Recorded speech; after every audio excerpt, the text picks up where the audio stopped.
L'objectif de la routine « Je vois, je pense, je me demande » est d'encourager les élèves à faire des observations et des interprétations minutieuses et approfondies. Cela permet de stimuler la curiosité et induit la phase de questionnement. C'est une routine adaptée à tous les âges. La routine peut être effectuée en 3 étapes distinctes ou en une seule fois. Dans la première colonne, on travaille à observer les détails avant de tirer des conclusions. Ici, nous signalons seulement les évidences sans interprétation. Dans la deuxième partie, c'est de la réflexion, on travaille les interprétations. Dans la partie de se demander, nous cherchons à approfondir notre recherche sur l'objet présenté et sa signification.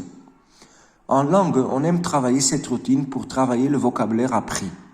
Dans ce cas, on peut travailler sur la famille, la description physique, les vêtements, etc.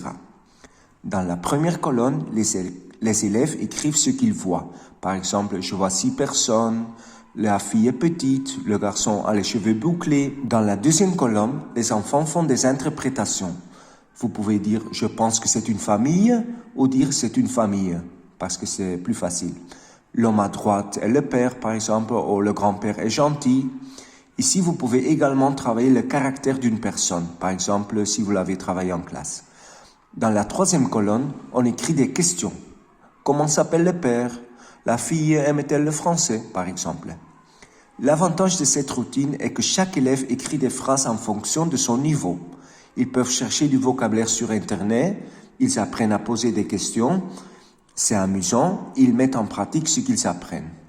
Nous pouvons diriger les étudiants ou leur donner plus de liberté. Ici, nous l'avons fait avec des post-it, mais vous pouvez aussi le faire sur une feuille de papier sur la table des élèves et le faire d'abord individuellement, puis le partager avec une autre personne ou avec un petit groupe et ensuite entre tous les élèves avec le professeur.